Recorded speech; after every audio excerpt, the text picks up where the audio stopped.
Nah para jamaah, ketika majelis tadi kan saya katakan sudah penuh jamaah. Lalu ada sahabat ahlu badar datang terlambat, rombongan. Ketika Nabi melihat ahlu badar itu sahabat Rasulullah yang pernah mengikuti perang Badar, mereka kaum yang masih selamat. Surat An-Nisa 95 ayat di awal saya bacakan, mereka itu mendapatkan sertifikat dari Allah Subhanahu wa taala berupa penghargaan. Kata Allah, mereka itu derajatnya ditinggikan, mereka dijanjikan pahala yang besar dan surga nanti di akhirat. Maka ketika Rasulullah melihat mereka datang terlambat itu mau masuk, assalamualaikum, waalaikumsalam, sahabat juga jawab. Nabi langsung melihat ayat. Maka dalam hati Rasulullah, mereka diangkat derajat oleh Allah, mereka memiliki kedudukan tinggi di hadapan Allah, mereka ahlu surga. Maka aku pantas untuk memuliakan mereka, maka mereka lebih pantas untuk duduknya dekat dengan aku, dekat Rasulullah.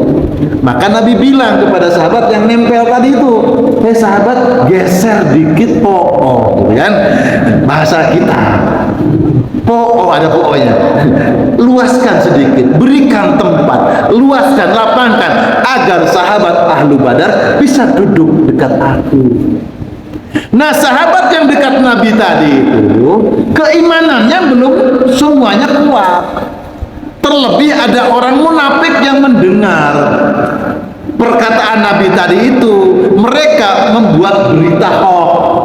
Muhammad telah berbuat tidak adil. Mosok sing telat kongkon ngarep. Kan Bapak Ibu kalau tempatnya penuh, lalu ada orang baru datang, yang pantas apa? Oh ini buri ae, telat kok, gitu ya.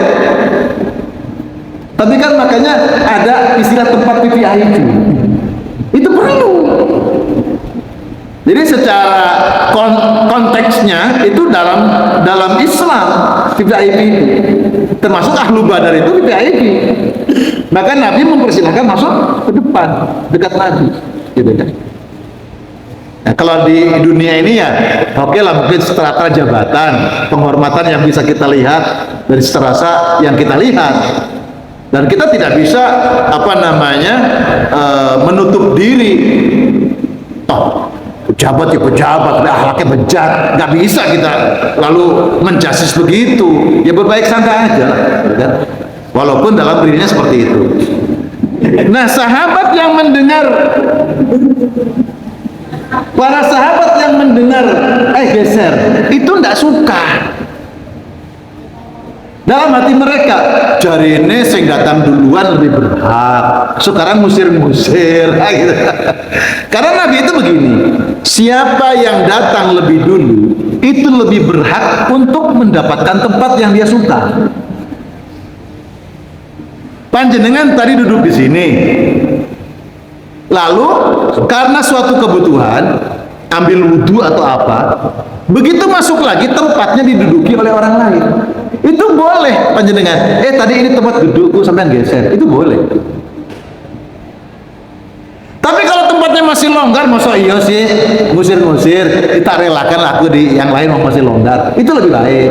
Tapi kalaupun mau mengambil hak, tadi saya duduk di sini sampai geser, ini tempat duduk saya, itu boleh. Lalu sahabatnya berasumsi seperti tadi, saya akan datang duluan, terus akan diusir-usir. Dia telat di belakang aja, gitu kira-kira.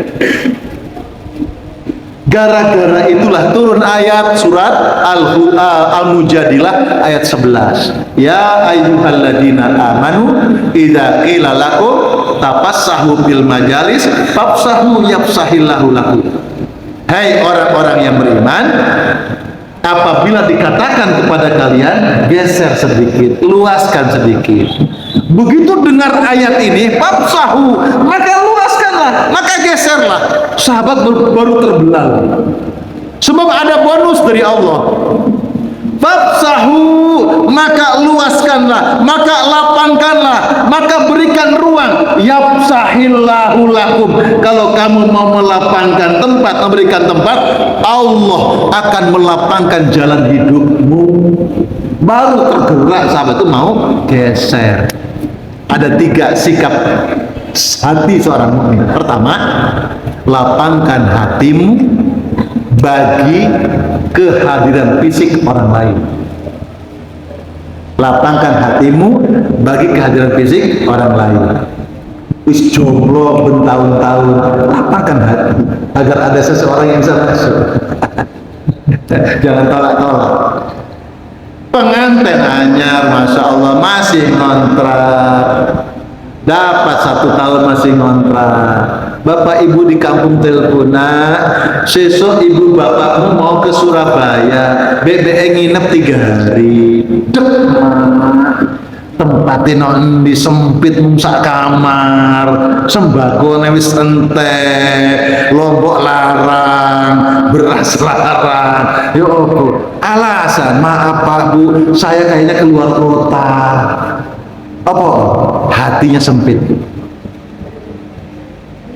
Lapangkan hatimu bagi kehadiran fisik orang lain. Kata Rasulullah, kalau engkau punya jatah makan untuk 2 orang, itu bisa dimakan untuk 3 orang. Anak santri itu, kalau panjenengan punya anak di pondok, lalu ke sana, apa namanya, Sambang, bawa nasi 5 bungkus, digelar, enak mana, anaknya celuk-celuk koncoy, geruduk 20 orang, makan, bukan untuk warung. Pendidikan anak-anak itu, mereka ada kebersamaan, ada toleransi. 2 suap sudah habis, saudara. Suapnya gede, lapar ya. 5 bungkus saya datang 20 orang, geruduk. Tiap hari lumayan anak-anak makan geruduk itu, masya Allah. Kata Rasulullah, punya jatah makan untuk 3 orang, bisa dimakan 4 orang. Artinya apa? Lapangkan hatimu buat kehadiran fisik orang lain. Sahabat tadi bisa geser buktinya. Itu apa? Bukan karena tempatnya yang lapang. Tempatnya sudah sempit. Ternyata, kalaupun tempatnya sudah sempit, kalau hatinya lapang, masih bisa bergeser. Kalaupun tempatnya lapang, kalau hati sempit, nggak iso.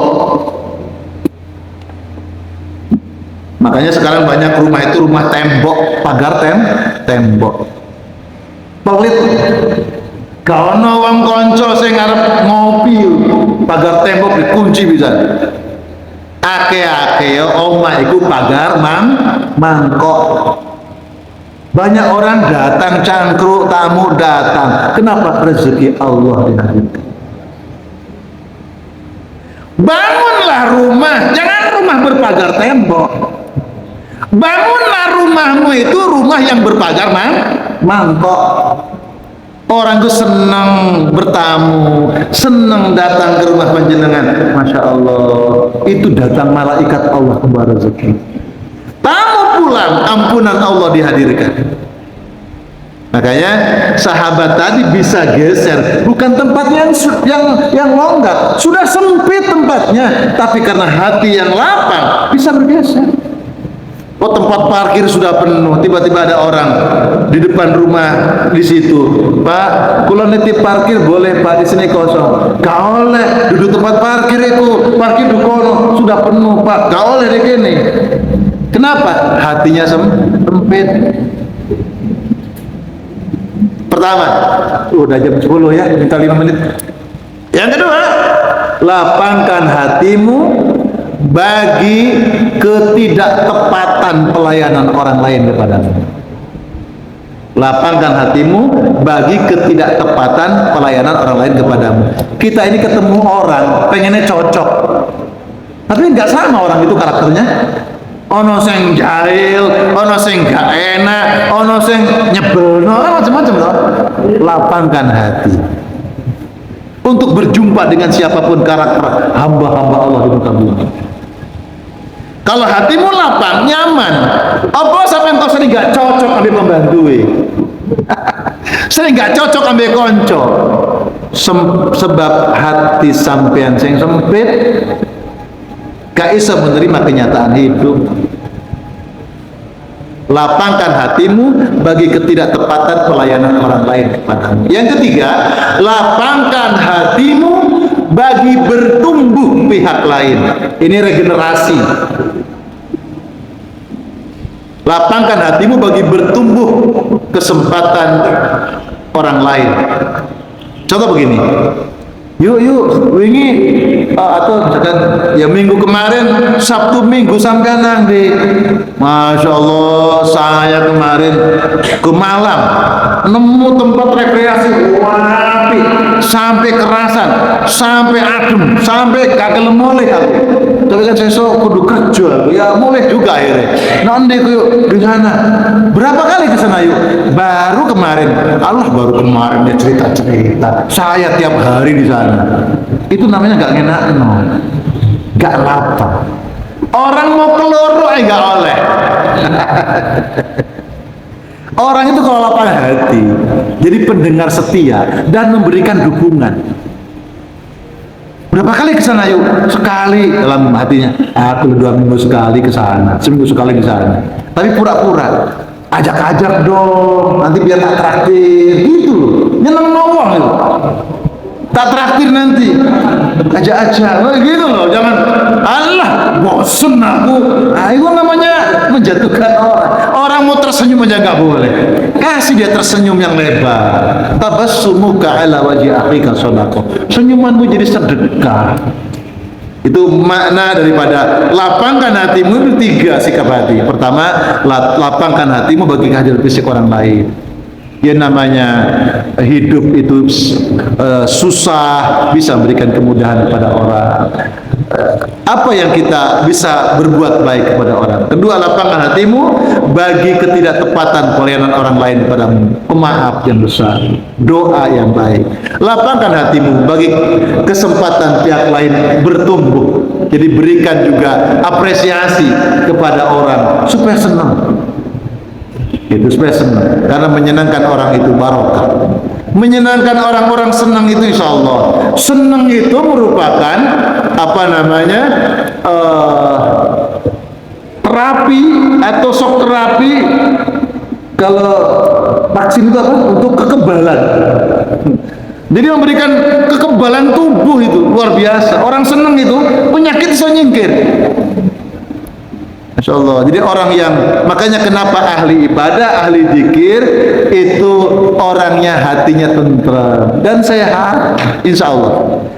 Demikian Bapak Ibu yang dimuliakan oleh Allah Subhanahu Wa Taala. Ada pertanyaan silahkan. Alhamdulillah tidak ada yang bertanya.